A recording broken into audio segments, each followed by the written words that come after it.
Donc, nous ouvrons ce petit déjeuner débat. D'abord, vraiment bonjour et merci de votre participation à tous. Donc, le thème retenu pour ce petit déjeuner, c'est donc l'innovation, un facteur de croissance pour les PME et un point d'interrogation. Donc, on va répondre à ce point d'interrogation ce matin en présence de nos invités. Donc, nous avons un spécialiste en la matière.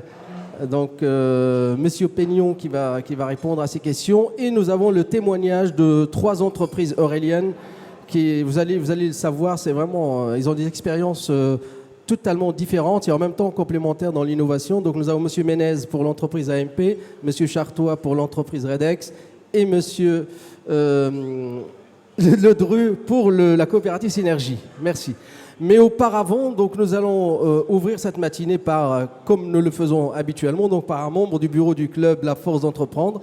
C'est Monsieur donc Patrice Feuillu qui va nous dire un premier mot au départ. Merci.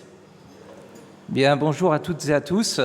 Donc aujourd'hui, comme disait Ahmed, le thème, donc, c'est l'innovation, un facteur de croissance pour les PME. J'excuse Corinne Weckenmann qui ne peut pas être présente parmi nous ce matin. Donc en tant qu'élue de chambre de métier et ayant la vice-présidence du Club de la Force d'Entreprendre, j'ai pris le relais exceptionnellement. Je tiens d'abord à remercier Monsieur le Préfet de sa présence ce matin, qui nous fait l'honneur d'être ici. Et j'ai également vous présenter Monsieur Bréhu, donc, qui est en charge aujourd'hui de la vice-présidence de Chartres Métropole concernant le développement et la promotion économique. Et je vais lui laisser la parole. Voilà. Oui, bonjour à tous, Monsieur le Préfet, Mesdames, Messieurs les élus, Mesdames, Messieurs. Je suis heureux d'être parmi vous aujourd'hui. Alors, l'un des objectifs de Chartres Métropole, c'est d'accompagner les entreprises dans leur développement sur le territoire, et son implication dans la force d'entreprendre en témoigne. Donc, on est une part entière de la force d'entreprendre dans tout ce travail qui est fait pour le développement économique des entreprises et leur développement. Et aujourd'hui, le thème qui nous est proposé est très très pertinent parce qu'en période de crise, l'un des moteurs, c'est effectivement l'innovation. C'est une manière et on le verra au cours des débats, je pense, de nous différencier, de tirer, le produit, de tirer le service vers le haut, vers l'excellence, d'amener de la plus-value, d'amener de la richesse. Donc je trouve que ce thème est très très pertinent. Alors bien évidemment, il y a des accompagnements, il y a des incitations fiscales, il y a un certain nombre de choses qui sont en place, mais ça ne doit pas être le moteur de l'innovation. L'innovation, ça doit être déjà une démarche de l'entreprise en vue de la faire progresser et comme je disais, d'amener une différenciation sur un certain nombre de marchés. Voilà. Donc, j'irai pas plus loin dans mon propos. Bonne matinée et à nouveau bienvenue à tous.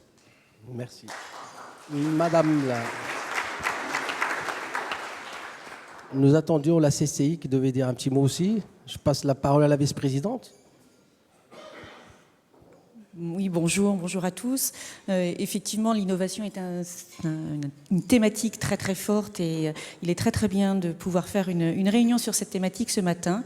C'est effectivement, comme vous le disiez, Monsieur Bréhu, une voie de développement, un levier de développement des entreprises, un axe important auquel on croit beaucoup d'ailleurs nous auprès de la CCI puisqu'on a mis en place beaucoup d'actions pour accompagner les entreprises dans ce sens, qu'il s'agisse des programmes Sensino, mais également le projet C2EI que nous avons enfin pas un projet d'ailleurs, le C2I qui est en place avec des entreprises innovantes que nous accueillons sur le territoire. C'est un terreau, c'est une pépinière pour l'activité et l'énergie de demain. On ne peut qu'encourager les entreprises à innover et on ne peut qu'encourager ce type de manifestation qui fait la promotion de l'innovation et qui accompagne les entreprises dans ce sens. Voilà, merci. Merci madame. Bon, nous attaquons donc... merci. Donc, avant d'entrer dans le vif du sujet, donc je vous propose donc d'abord de faire connaissance avec nos 3 témoins. avant de passer donc la parole à M. Peignon. Donc je commence par M. Yannick Ménez et l'entreprise, enfin les ateliers mécaniques du Plessis AMP, et il va nous dire ce que c'est cette entreprise. Bonjour à tous. Société AMP, moi-même M. Ménez Yannick, 16 emplois, aujourd'hui placés sur Saint-Rémy-sur-Avre. Notre activité principale, c'est de travailler sur les produits aéronautiques, tout ce qui est emballage et support GSE, donc groupe équipement de support, qui permet de pouvoir justement être à disposition de nos clients, en particulier Safran. Nous travaillons aussi pour les équipementiers, en particulier vers l'Inde, et nous travaillons aussi avec Danone pour l'agroalimentaire. Notre entreprise, je l'ai repris en 2002. Je l'ai créée au sein d'un regroupement avec des partenaires qui sont tous familiaux évidemment, mais qui ont surtout eu l'envie de pouvoir justement développer notre entreprise et surtout d'être à la recherche de propositions futures. Donc nous avons essayé de travailler sur les produits de masse, c'est-à-dire gain de poids sur les caisses de transport. Et nous avons travaillé au travers de l'ECAP de Rouen qui nous a permis juste derrière de pouvoir développer notre produit. Voilà. Merci. La parole à M. Chartois et Redex. Bonjour. Oui, Jean-Claude Chartois, je suis secrétaire général du groupe Redex, en charge des ressources humaines. Redex est une PME familiale. Vous avez quelques chiffres qui présentent l'entreprise, ses dimensions. Il y a 3 sites industriels, dont 2 en France. Le site en Eure-et-Loire est à Senonches, qui rassemble 45 personnes environ. Le siège est près de Montargis, dans le Loiret. Il y a là-bas 170 personnes, ce qui fait un total de 215 personnes, et un 3e site en Allemagne, à Pforzheim. Chiffre d'affaires 50 millions d'euros. Nous existons depuis 65 ans et nous allons célébrer cette année, en septembre prochain, le 20 septembre, les 65 ans de l'entreprise. Nous exportons près de 90% de notre production. Et nous produisons 100% français, et nous sommes fiers de l'annoncer. 7 filiales qui se trouvent de par le monde, en Angleterre, aux États-Unis, Allemagne, Italie, Chine et Inde. Je prends la commande. Voilà. Donc l'histoire, l'entreprise est née en 1949 et on voit là l'image du grand-père du dirigeant actuel. Quels sont ces produits ? Il y a 2 lignes de produits.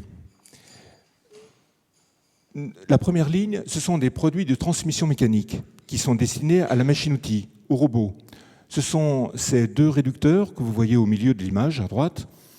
On trouve ces produits sur des machines-outils pour déplacer les axes et ainsi usiner avec précision les pièces ou des outillages sur des machines-outils. Et ces constructeurs, il y en a peu en France aujourd'hui, mais ils sont principalement en Allemagne, en Italie, de par le monde, au Japon, aux États-Unis. La 2e ligne de produits, on le voit en bas, ce sont des machines entières qui mesurent 10 mètres, 20 mètres, 30 mètres pour la transformation de fils ou de bandes. Ces machines sont donc dédiées à la transformation de semi-produits. Ces semi-produits parlent peu au grand public, mais nous sommes entourés de pièces d'automobiles qui sont, elles, constituées de tôles qui ont été embouties par des outillages qui sont fabriqués par les machines-outils que nous contribuons dans leur réalisation. Et puis cette tôle passe par nos machines de planage sous traction que nous fabriquons. Je m'arrête là dans les aspects techniques. Le premier mot, c'est innover.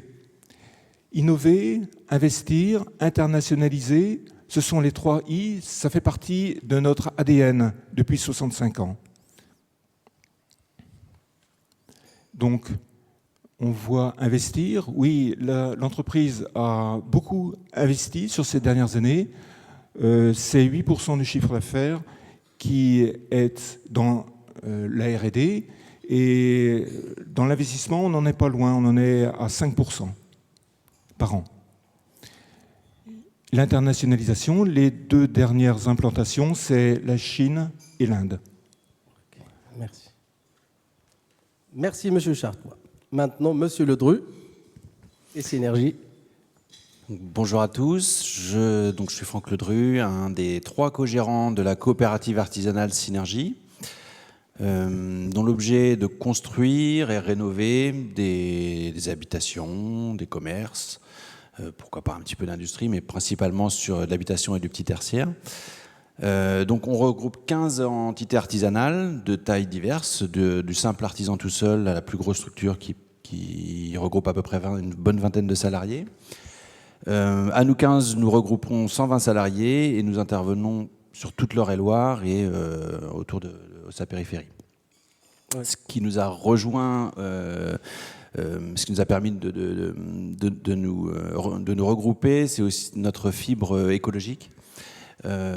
C'était le fil conducteur depuis l'origine du projet jusqu'à aujourd'hui. Et ça fait juste 1 an que vous existez, la coopérative? Ça fait à peine 1 an, depuis octobre que nous sommes immatriculés. Ouais.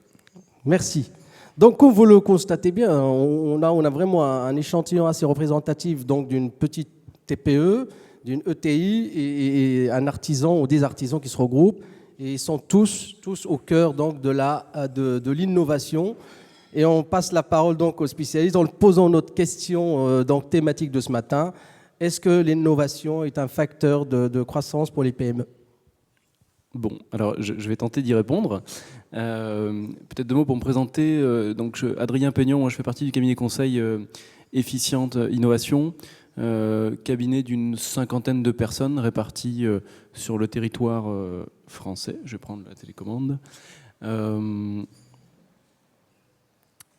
C'est pas le bon, c'est pas grave.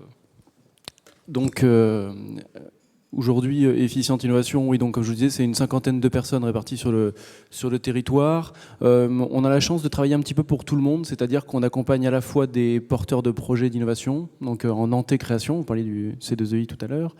On accompagne des startups, on accompagne des PME, on accompagne des grands groupes également, une bonne partie du CAC 40 dans ces problématiques.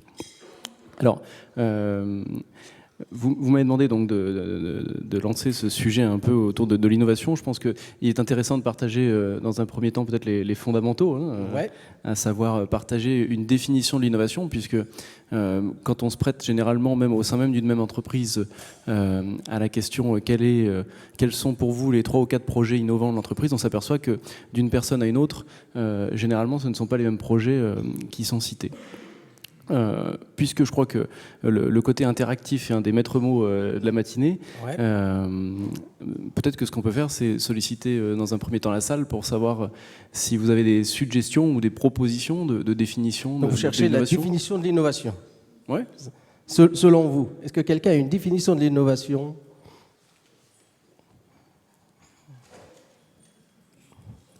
Alors pas forcément une définition exact, mais au moins des termes ou des sujets qui vous font penser à l'innovation.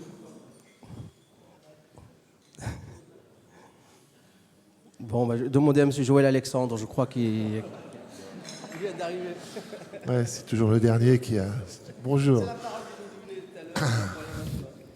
Alors, si j'osais, je passerais la parole à ma vice-présidente industrie, mais non, parce que l'innovation, c'est pas seulement l'industrie, c'est aussi l'innovation des services. Je pense que, moi, je dirais que l'innovation, c'est tout ce qui va concourir à créer une nouveauté à l'intérieur de l'entreprise pour créer de la richesse. C'est tout ce qui va concourir à cela, et je vois quelques têtes, et notamment autour de la table, qui peuvent en parler très bien, autour des domaines de la biomasse notamment.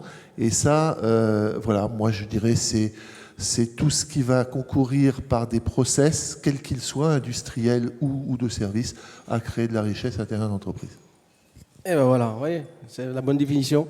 Oui, on y est presque. Alors, il faut savoir qu'il n'y a pas de définition universelle de l'innovation, donc on ne peut pas dire qu'il y a de bonnes ou de mauvaises réponses.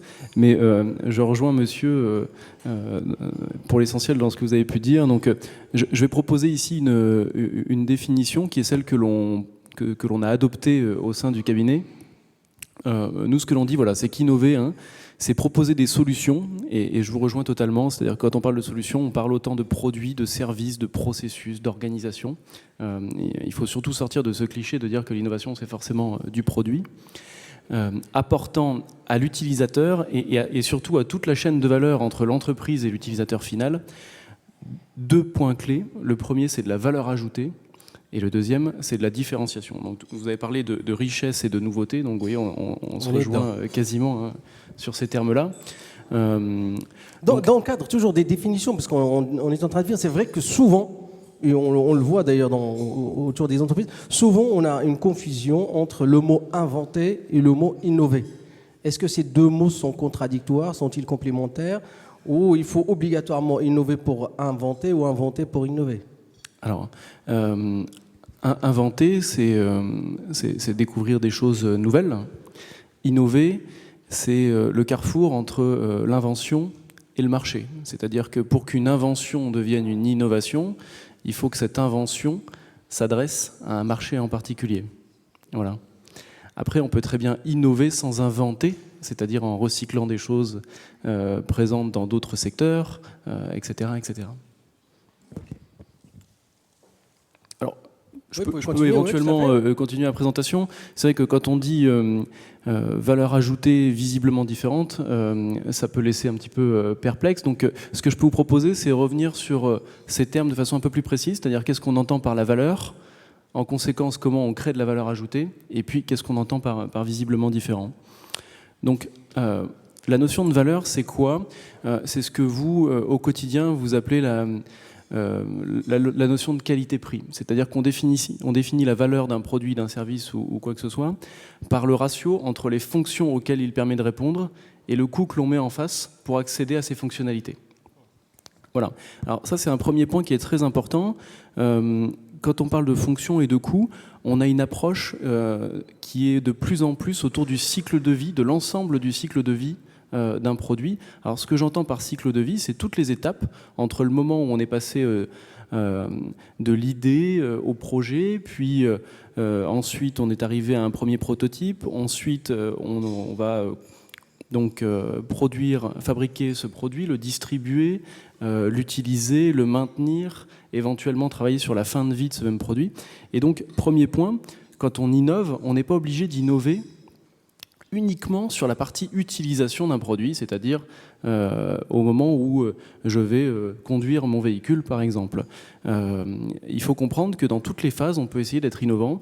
Aujourd'hui, on a des constructeurs de voitures qui permettent à chacun de concevoir, ça existe notamment aux États-Unis, chacun peut concevoir la voiture de ses rêves. Il faut savoir qu'il y a beaucoup d'innovations dans le monde de la distribution, quand on livre le lendemain, quand on fait toutes ces choses-là. Pour rester dans le monde automobile, on peut innover également en termes de maintenance, c'est-à-dire faire en sorte qu'un produit, un véhicule passe au garage une fois tous les 50 000 km au lieu d'une fois tous les 10 000 km. Eh bien, tout ça, c'est aussi l'innovation. Donc premier point peut-être à retenir, c'est que quand on cherche à innover au sein de son entreprise, on n'est pas obligé de se focaliser sur la situation de vie, utilisation des produits ou des services que l'on propose. On peut aussi réfléchir sur l'ensemble du cycle de vie de ce produit. Alors, autre point important, quand on parle de valeur, donc il y a des choses qui sont facilement quantifiables et d'autres qui sont plus d'ordre qualitatif, mais qui en néanmoins ont une importance considérable. Ce que j'entends par quantifiable, si je reste sur l'exemple classique d'une automobile, eh bien ça va être sa vitesse maximale, ça va être son accélération, etc. On va pouvoir très facilement quantifier son prix aussi.